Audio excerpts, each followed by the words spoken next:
Hello Barmy Badger Army, welcome to today's show.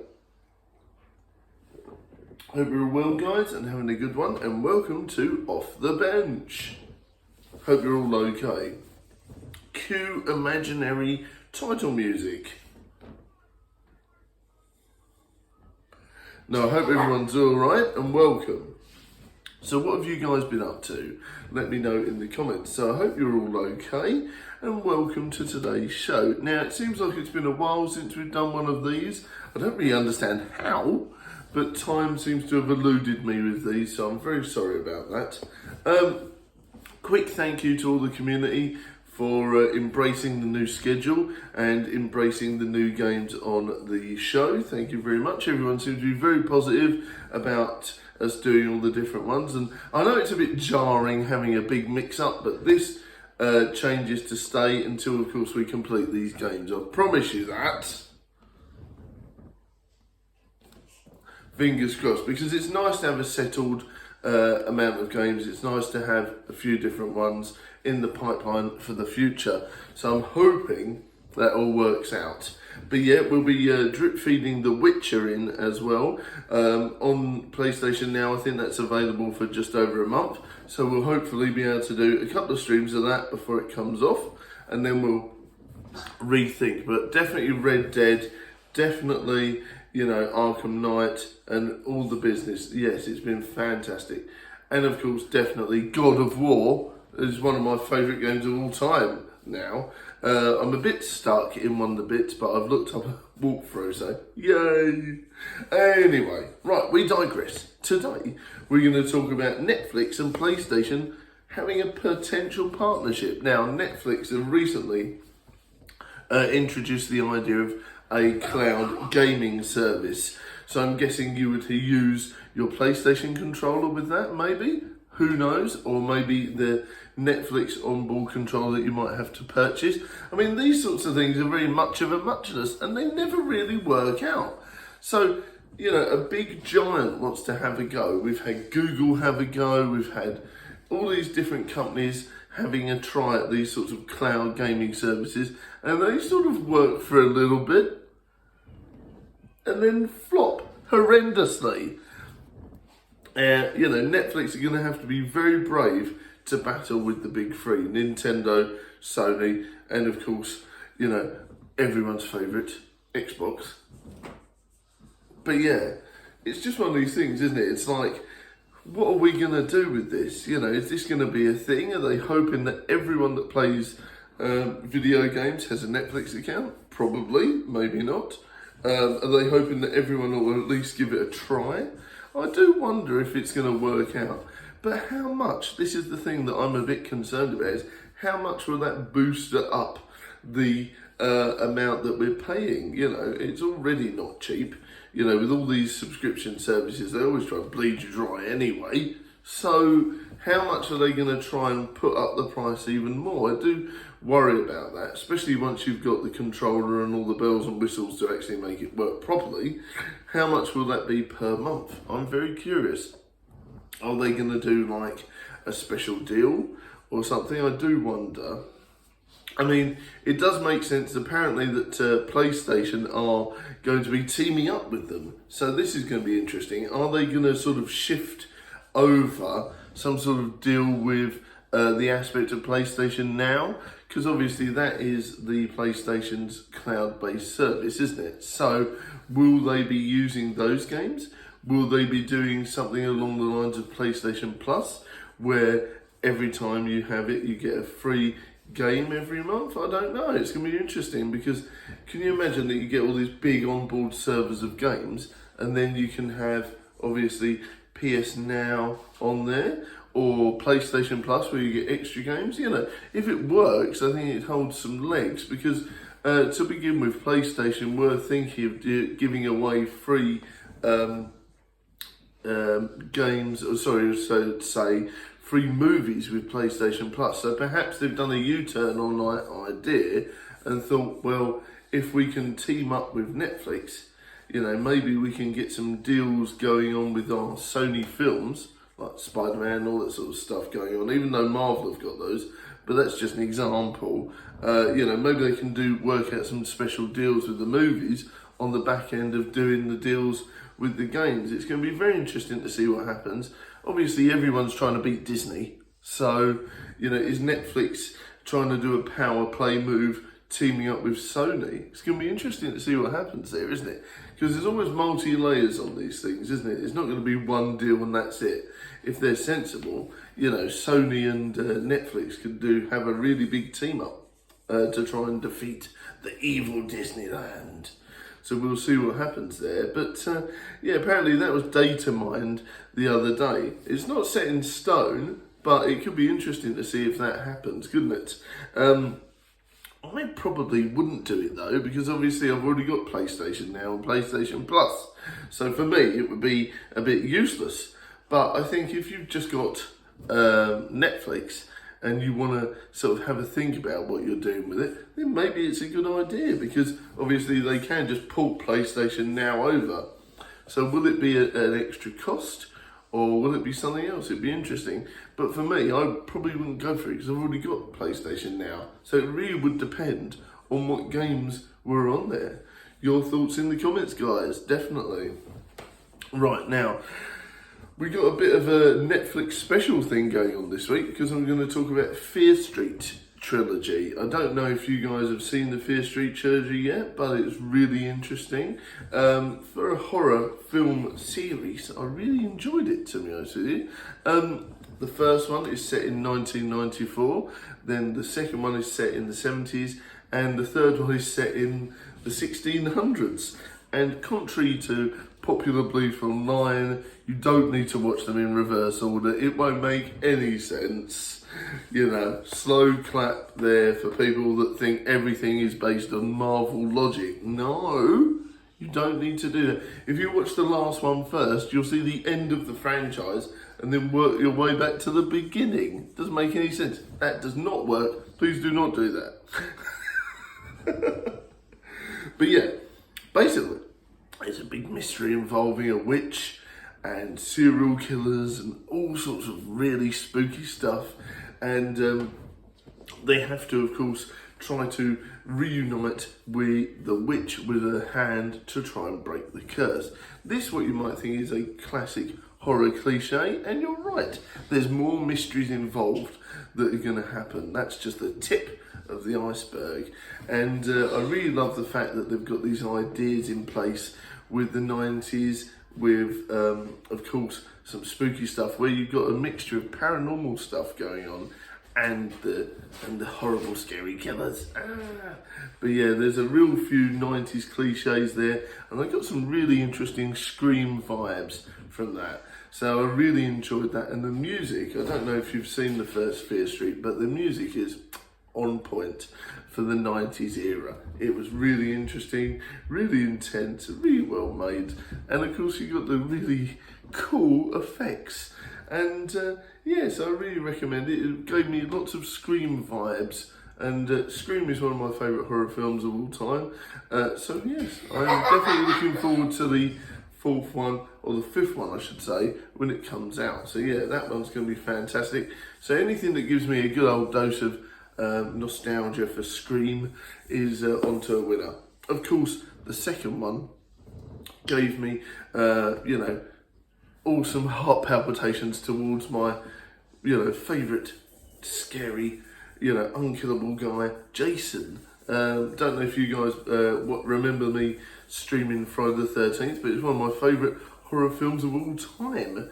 And I often said that they should do a storyline of Friday the 13th within the game. Well, this is close as you're going to get to some sort of, modern Friday the 13th film for now, what with all the things going on with the directors and all that sort of thing, and people being sued left, right and centre. So this is the closest thing you're going to get to a Friday the 13th film for a while, and it hits on the buttons. It makes me, it made you laugh, made you cringe, made you really, really scared all the time. So that was fantastic. The third one is really interesting, how it works. Oh, let's have a look. Badger Junior's just giving me a little drawing. Thank you, mate. Oh, that's cute, isn't it? So yeah, the third one is really interesting, and that involves more of the storyline with the witches and all sorts of spooky stuff. happening there. And I really enjoyed it. It gave me lots of sort of different vibes with there. And, you know, it really reminded me of a Stephen King novel, how that perhaps he would do it. So big props to R.L. Stein for that. That was really interesting.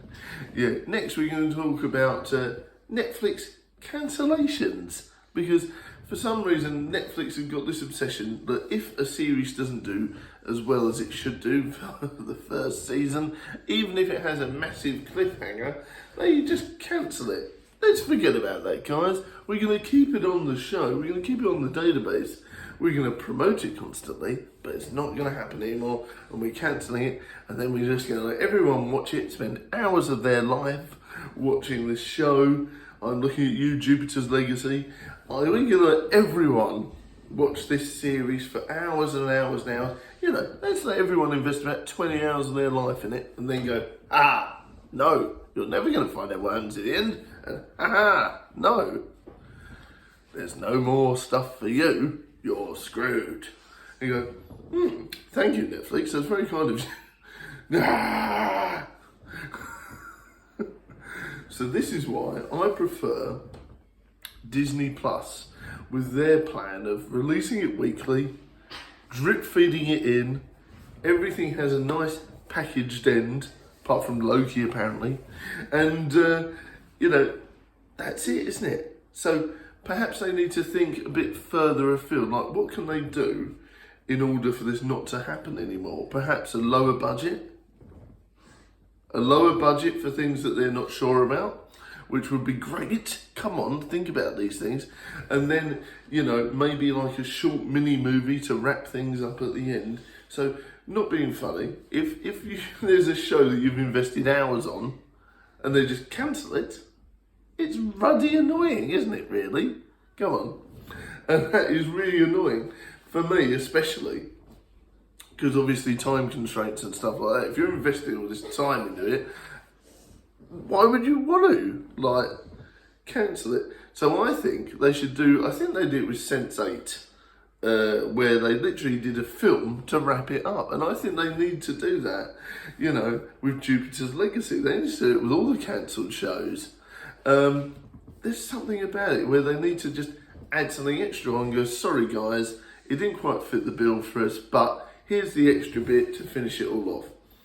And I'd love them to do that for the ITV series Whitechapel that was on Netflix, I believe, where, or was it on something else? But regardless, if Netflix picked it up, they could finish it off with the actors and stuff, and I really hope they do.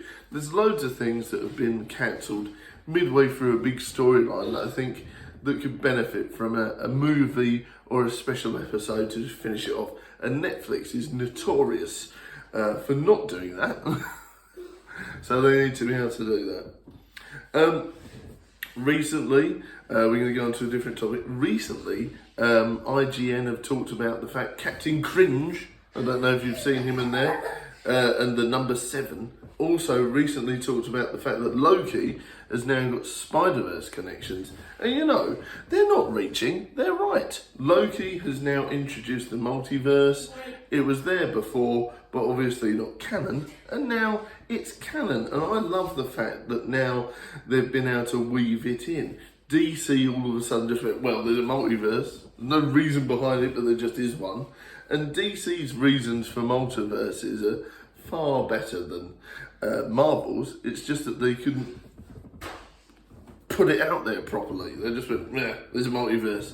Loki and Marvel, and obviously all that sort of stuff, have recently had a big meeting explaining about that, and they've had a big talk about what the direction for the multiverse is. And obviously, this is going to be fantastic for all different fans of these shows. We've had the Thanos copter, for goodness sake. Once you get Frog Thor and the Thanos copter, all bets are off. So, the branches of the timey-wimey went in every different direction you can imagine, didn't they, at the end? Spoilers. But still, this happens in Marvel anyway. But the branches of the timey-wimey went everywhere. And of course, at the end of Spiderverse, there is a bit where obviously Gwen Stacy pops in to see Miles Morales and goes, hi, help. And obviously you could say that that happened because of the results of Loki creating all these different time, multiverses. So in theory, does that fit in with it? Is that canon? I'd be very interested to know if that's how it works, that was based on that. And you'd have to look at the dates when all these different things are set. But if that is true, that'd be really interesting, because that opens up a whole new way of thinking. Would we eventually get a live action Gwen Stacy from Spiderverse? Would we get a live action Miles Morales? A live action Spider-Man Noir? All these different things. Would it mean that they could come from being animated to then being on the big screen in full-on CGI, but with obviously human actors and things like that? I think it could be awesome, and it'd be a definite way for them to put in the Spider-Man guys from Spider-Verse into films like Far From Home and all sorts of stuff like that. And I think it would really work quite interestingly. And so, all bets are off with this stuff now. It could be really interesting. We could get characters that were previously just in animated universes coming into real life. And then, of course, that leads to all sorts of stuff. We might get a properly costumed X-Men and all sorts of things, because obviously, as you know, with WandaVision and all these sorts of things recently, they've been very open to using comic book costumes. They've had to spend a bit more budget on it to make them look cool, but they're there and they look awesome. So yeah, that's what I think. I think because of Loki, it's now sort of reached out. There's a time rift, isn't there? All the different universes have now opened. All the different worlds are there. 616, everything is, of course, fair game to then dip into. So the Spider-Verse would be fantastic. And that's probably how Gwen Stacy was able to reopen the portal and go and talk to him. So it does make sense. I don't think IGN are reaching at all. I think it's an interesting theory. Right, I'm going to talk to you finally about the fact that I managed to pick up a copy of 2000 AD. Now, this is the Judge Dredd comic, because I love Judge Dredd to bits. He's my favourite character in 2000 AD, along with, of course, Judge Death. Now, and of course, Aliens. Did you know that Judge Dredd did a bit of a scene with a bloody comic with Aliens? That was fantastic, so I would recommend you checking that out. Now, this is a really interesting little story. It's all about a massive demonic squid thing. So look at the artwork in 2000 AD now. This is really cool. I'm loving it. I really am.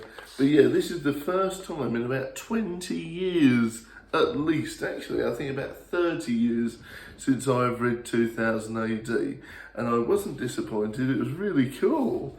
But yeah, it's really interesting, isn't it? The first time, obviously, I encountered that was when I went to see Judge Dredd with Sylvester Stallone. I'm the Law.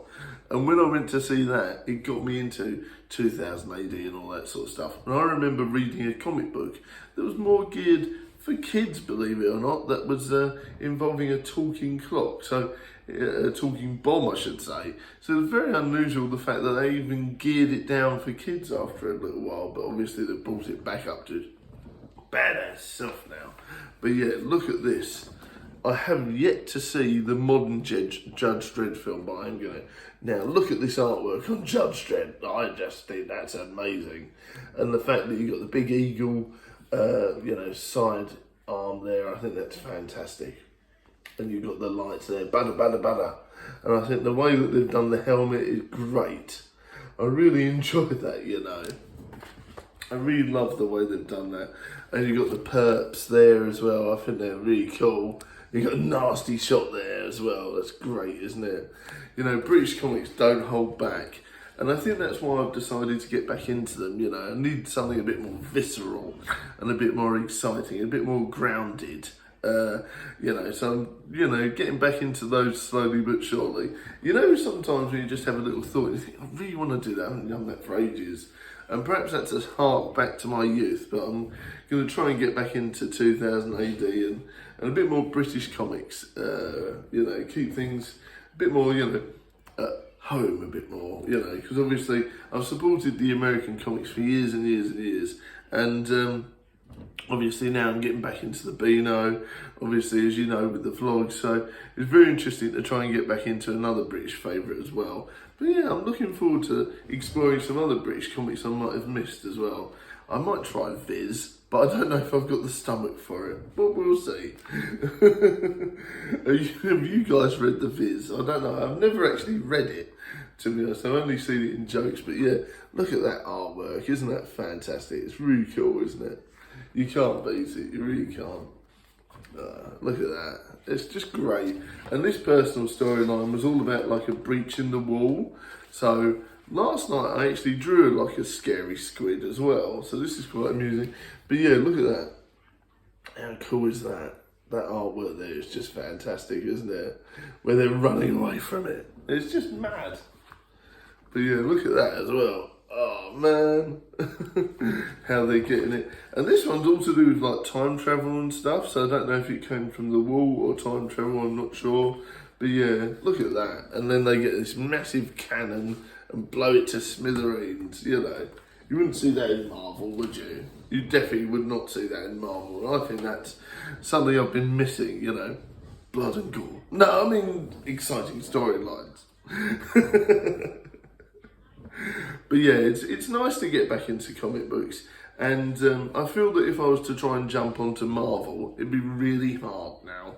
What with all the different Captain Americas, the several different symbiotes that are with Venom and things like that. So for now, I'm just going to stick with the movies and read up on the books and the lore and watch videos and stuff like that. But obviously with that, I definitely think I'll be able to get the occasional Judge Dredd magazine. I have been borrowing Marvel comics from the library, which has been fantastic, which has saved me a small fortune, which is obvious, because obviously graphic novels are like £15 a pop, and I've been getting them out for free from the library, and that's what I've been doing for quite a while, to be honest. And I think it's a really good thing to, number one, support your local library. Number two, free comics. Number three, you just need to send them back and then renew them again. You know, come on guys. So yeah, I would definitely recommend going to do that. In fact, we're going to do a bonus topic now, quick. We're going to talk about why it's important to visit your local library. Right, okay, so I don't know if you guys have seen, but recently, within the last 10 years, they've definitely decreased the libraries. Now, libraries are very important. Number one, for people that don't have access to regular internet. You know, everyone in the world's got access to internet, you might think, but bigger families, if you've only got one PC, that is a problem, because Jim Bob needs to do his homework, so does Susan, so does Squirrel Pants. But of course, what you've got to remember is that, you know, if there's only one PC, how are you going to be able to fit all those different things in? So libraries are important for that, for people and students and all that sort of stuff to go and do that. That's number one, as an extra. You know, obviously, you know, old-fashioned libraries never had computers, but that's definitely a bonus to a modern library. So that's definitely a reason to keep it open, is to allow everyone access to be able to use the internet and complete their work, things like that. Number two, free stuff. Yeah. Free stuff, guys. Because obviously that's the thing, isn't it? What happens if you miss out on this sort of stuff is that not everyone can afford the newest Marvel, the newest DC, the newest books out, all these different things. And I myself are one of those people. So I benefit greatly from the library, as I'm able to then get out tons of books and stuff for free. And I think that's important that they keep that service running, because not everyone can, you know, churn out buying loads of stuff from Amazon and all that sort of stuff all the time to, you know, to feed their habits, as it were. So, you know, it's important to me to be able to use those libraries to be able to enjoy my hobbies. And of course, everyone has a different thing. Badger Jr. devours books on a daily basis. He reads like anything. So, you know, that is really hard to keep up. And thanks to the library, he's been able to find one of his favourite books of all time, Bunny versus Monkey. And if we hadn't gone to the library, we would not have been able to get that. So I think it's really interesting how that works, is that, be able to explore all these different things, all these different options, and you're able to really help people read and things like that. So libraries are important. So please do, if you haven't activated your membership or anything for a while, go there, have a look, have a chat, reactivate it, get some books out, and keep local libraries open. Indeed. And on that note, we're going to be doing a review of Badger Jr., one of Badger Jr.'s new books, which is a Deus Ex Boomic. That'll be coming soon and everything like that. So, big thank you to everyone who joined the show today. This has been quite fun, and I hope you're all well. I wasn't sure on what to talk about on today's Off the Bench, but then all of a sudden a ton of topics came in and inspired me. So thank you very much, Netflix. But yes, joking aside, thank you very much everyone for joining me today. A big shout out to everyone who watches the show on a regular basis, and a big thank you to everyone that's embraced the new games on the channel. Big shout out to you guys, you know who you are, and a thank you very much. And a big shout out to everyone that lurks and just chills in the background as well, because you know what, that's really important too. And a big thank you to everyone that's chatted loads, hopefully, during this premiere. So thank you guys, and I will see you all soon. Look after yourselves, keep safe, keep well. Much love everyone, and I'll see you in the next vlog, video or stream. I hope you're all well, and make sure to wear masks. Now this is the thing, this is another thing I want to talk about. Boris is insane, right? And this is only going to be quick. Boris is insane, guys. Do not stop wearing your masks in populated areas. If you can help it, please, please, please, still wear a mask on the bus, still wear a mask in the queue, still wear a mask in the supermarket. It's insanity to just all of a sudden go, oh, you don't need to worry about it now. Please ignore all this Freedom Day cobblers and just carry on wearing masks where you see fit. Remember, stranger danger. If you don't know the person and they're coughing and sneezing and got a cold, shove that mask on quick. Don't be ill. I haven't had a cold for 2 years thanks to these masks. So please keep yourself safe still. And on that note, this public message was brought to you by the NWO. See you later. Bye.